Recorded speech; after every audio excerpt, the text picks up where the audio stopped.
Hi, favorite teacher. I'm Tori from Next Day Teaching, where I give you classroom management tips and strategies that you can use tomorrow. Today, I want to talk to you about classroom setup ideas, specifically about how to arrange your student desks in upper elementary and middle school at the start of the year. Because, believe it or not, how you set up your room and how you arrange your student desks actually has a really big impact on classroom management. Here's what I recommend. Start with the desks in rows. That's one column of students, everyone behind the other. Then there's another column of students, everyone behind the other. Now, if your room is short on horizontal space, or if you have a lot of desks, you can sit 2 desks side by side, or even 3 desks side by side, but still having them all face the same direction. This does a couple of things. First of all, it focuses their attention straight at the board, straight on the front of the room, straight on you. They can't be looking to the side, making faces at their friends, or staring out the window because they're physically focused forward. Then around week 2-ish, you're going to want to put them in groups. So this would be groups of 4. You could do groups of 3. I have done groups of 5. It's not ideal just because there's a lot of students then, but groups of 5 is fine too. It depends on the number of students you have in your classroom. It depends on your classroom setup.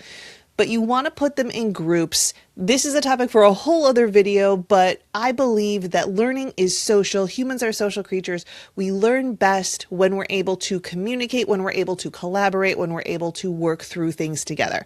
So you want them in groups. It also, on a practical level, gives you more space to walk around the room. Then around week 3 or so, Hell Week's going to hit.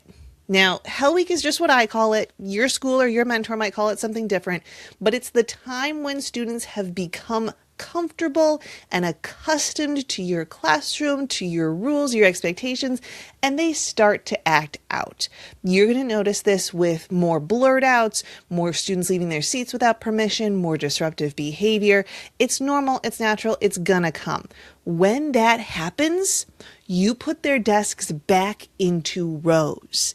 And because they had that taste of freedom of being in groups in the first place, now being in rows feels like a punishment. I've seen teachers who keep their students in rows the entire year. And nothing against that. It might work great for their classroom management. But for me, I found that when students are allowed to be in groups and then you take that away from them because of behavior, it feels like a punishment and their behavior will improve. So fast forward to later in the year, when they're being disruptive again, maybe it's the week before winter break, maybe it's one particular group of kids that just can't get it together, and you tell them, do we need to put your desks in rows?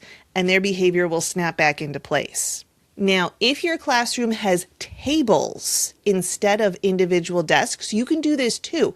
Just set up your tables so that everyone is facing the same direction. They're all facing the front of the room, and then put the tables together so that they can work in groups. Now, I know back to school classroom setup can be a lot. It is very overwhelming. There are all sorts of little details that you only do this one time of the year and never again.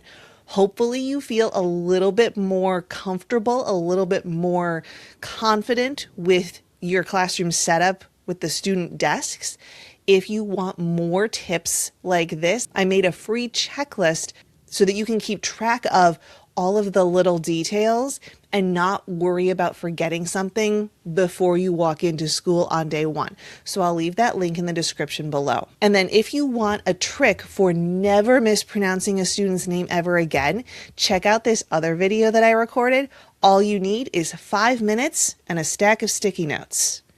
If you like this video, please give it a like, consider subscribing, and I hope you have calm transitions and quiet hallways.